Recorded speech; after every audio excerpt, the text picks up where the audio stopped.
Вы слухаеце Трансусветнае радыё. У эфіры хрысціянская праграма «Голас друга». Да святой крыніцы чысціні кліча голас друга з вышыні. Голас гэты верай незямною засяляе шчыра кожны дом. Слухай голас друга ўсёй душою, і душа напоўніцца святлом. Прапануем перадачу з раздзелу «Літаратурная старонка».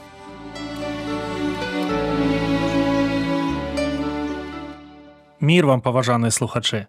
Разам з вамі ў эфіры Сергей Брышцель. Тэма сённяшняй размовы трохі пра вечнае. Мне вельмі падабаецца наведваць беларускае палесе ўлетку. У такі час наша сям'я з захапленнем наглядае за жыццём самай знакамітай птушкі і аднаго з сімвалаў Беларусі – бусла. У вёсцы, дзе жывуць нашы сябры, іх не пералічыць. Мы натхняемся іх унутранаму гадзінніку, навігацыйным сістэмам, архітэктурным здольнасцям, сямейным каштоўнасцям, бацькоўскаму клопату, вернасці роднай зямлі. Беларускі пісьменнік Ян Кабрыль таксама сачыў за інтэлігентнымі гаспадарамі буслянак і нават думаў пра вечнае. Давайце разам пазнаёмімся з яго літаратурнымі разважаннямі. Іх назва трохі пра вечнае.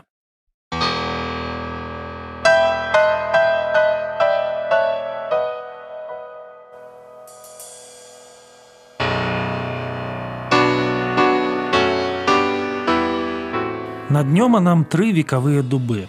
Пад першым я гляжу на другі, на трэці. Стаіць іх тут магутных ды прыгожых больш, аднак мне хапае і 3, нават і 2, таго, пад якім я прылёг у цяньку, дарагім пасля пыльнай спякотнай дарогі і бліжэйшага, на які я гляджу значна больш. На буслянку.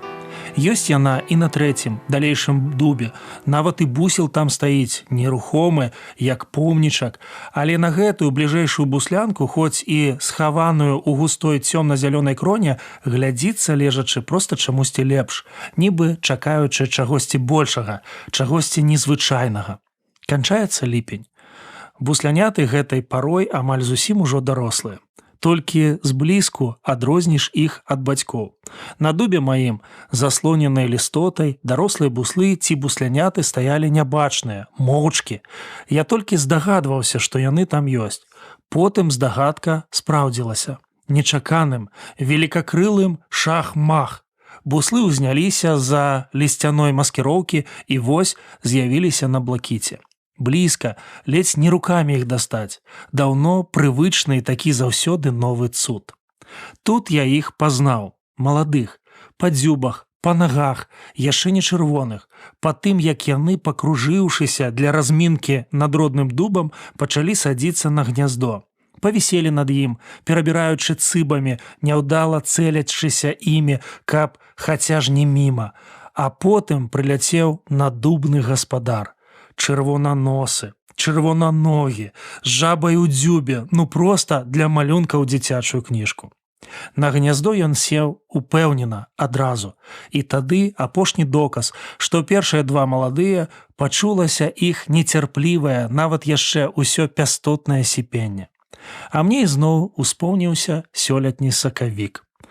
Мы яе неслі спачатку з крутога коўскага ўзгорка, а потым доўга па вуліцы над глыбокай сцюдзёнай гразёю, над бруднай наледдзю, над раўчукамі, што мутна і весела булькалі насустрач нашаму сумнаму шэсцю. Ёй ужо было знойдзена месца ў цясноце спрадвечных магіл. Яе там засыпалі жвірам, маю старэнькую пакутніцу-сястру. І ўвесь гэты час, пакуль мы ішлі і стаялі, звінеў у небе жаўранак. Здавалася, адзін усё, той самы ранне, што прыляцеў ужо не самому сабе, а камусьці на радасць. Пасля быў вечар, нудота і гоман п'яных памінак, а потым ноч і раніца. Я зноў прыйшоў у гэтую хату на ўзгорку, да якой я прывык за жыццё, у якую ўпершыню мяне не сустрэла яна, старая гаспадыня. Прыйшоў з нечаканым і дзіўным у гэты дзень проблескам радасці ў сэрцы і ў першым слове на парозе. Чаго ж такая неадпаведная радасць? Узыходзячы на круты коўскі ўзгорак, я нібы хтосьці мяне штурхануў, зірнуў угару Туды, дзе побач з хатай, на гародзе, пад самыя хмары уздымаецца змалку знаёмая старая ліпа. На ліпу выкінуты быў на самую вяршыню белы сцяг вясны. Там сядзеў першы сёлетні бусел, вельмі ранні, яшчэ нечаканы.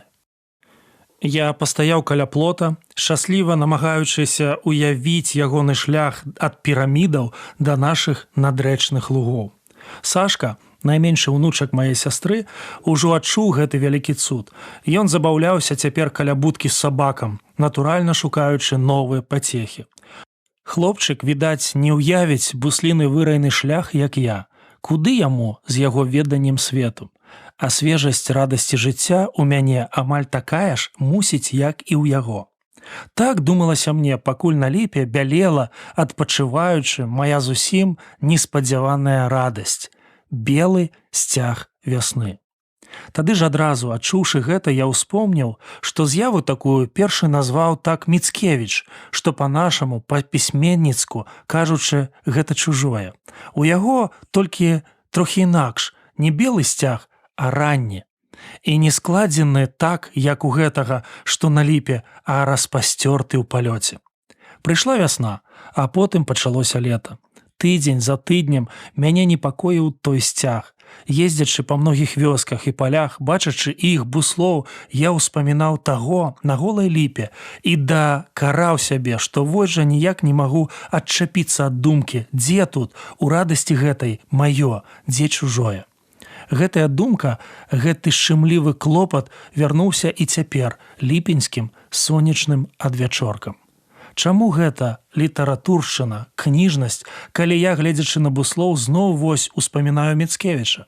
Цяпер ужо не аднаго, а з рыльскім. Яшчэ вясной ад неспакою свайго я перачытваў ягоны пераклад пана Тадэвуша, толькі тую мясціну, дзе даецца малюнак надзвычай ранняга вяртання з выраю. Акадэмік, як і ў сівай старасці, мог памалечы хвалявацца, злавіўшы сабе акунька. Я гэта бачыў тут над Нёманам. Максім Тадэвіч любіў навуковую дакладнасць. Да белага сцягу ім зроблена заўвага перакладчыка. Паэтычная вольнасць. У сапраўднасці бусел, маючы белае тулава і шыю, крылы мае чорныя. Прыемна ўсё-такі і ў акадэміка знайсці пралік.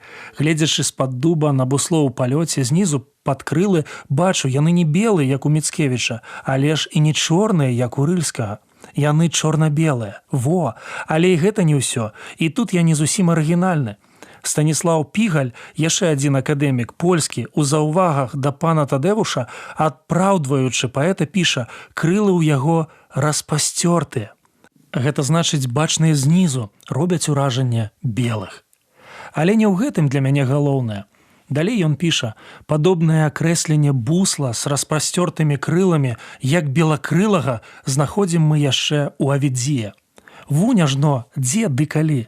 Усе яны, украінец, паляк, старажытны рымлянін, ішлі ад жыцця. Вялікая паэзія звязана з ім непарыўна, яна сама жыццё увекавечанае ў слове.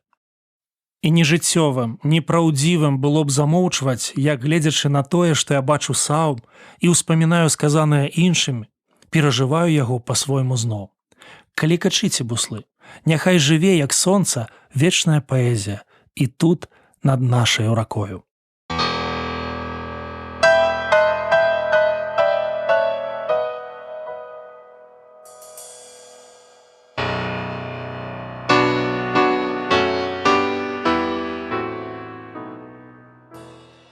Прачытаў і чамусьці падумаў пра вечную паэзію прарока Ісаі. Ён у небе бачыў арла і думаў пра вечнага. Для яго такія думкі былі не сцягам вясны, больш адносінаў з Богам. І менавіта дзякуючы яму чалавек пачынае лятаць з распасцёртымі крыламі. Ці ты не ведаеш? Або ты не чуў? Бог вечны, Господ, які стварыў канцы зямлі, ён не слабне і не стамляецца, і недаследная мудрасць ягоная. Ён дае змучанаму сілу, а нязмогламу павялічвае моц. Юнакі слабнуць і стамляюцца, і хлопцы спатыкаюцца і падаюць, а тыя, якія спадзяюцца на Господа, аднаўляюць сілы, узнімаюць крылы, як у арла, будуць бегчы і не стомяцца, і будуць хадзіць і не саслабеюць. Няхай і нам з вамі усё жывое нагадвае пра вечнае.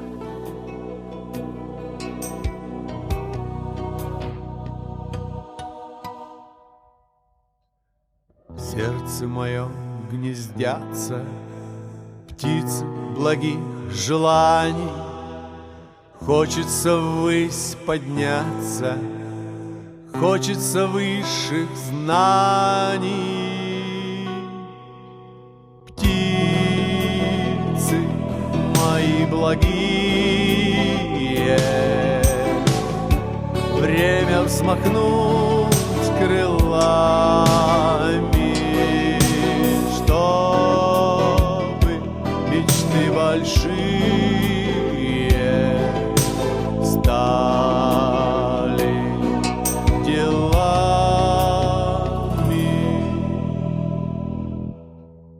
Хочется Божьим словом души пленять людские. Хочется быть готовым встретить царя Мессию. Птицы мои благие, время взмахнуть крылами, чтобы мечты большие стали делами.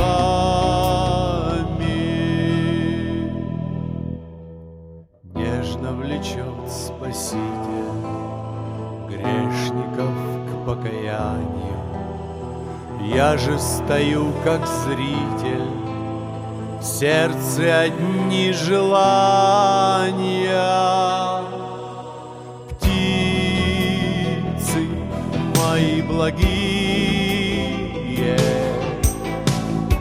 время взмахнуть крылами, чтобы мечты большие стали делами. Птицы мои благие, время взмахнуть крылами, чтобы мечты большие стали делами.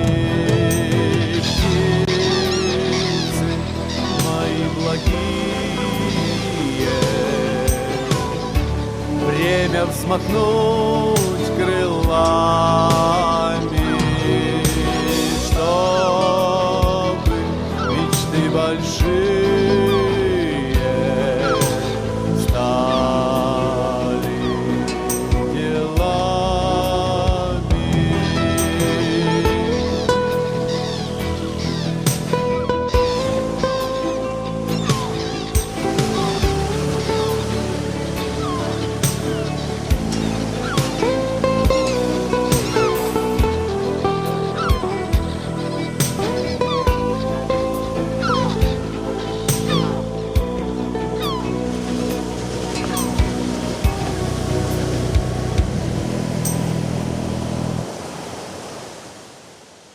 На гэтым наша сённяшняя перадача завершана. З вами быў Сергей Брышцель. Як і заўсёды, чакаем вашых пісем і водгукаў аб нашых перадачах. Пішыце, калі ласка, на адрас: праграма «Голас друга», паштовая скрынка 45, індекс 224020, горад Брэст 20, Беларусь. Да новых сустрэч на хвалях Трансусветнага радыё. Усяго добрага. Беражы вас Бог.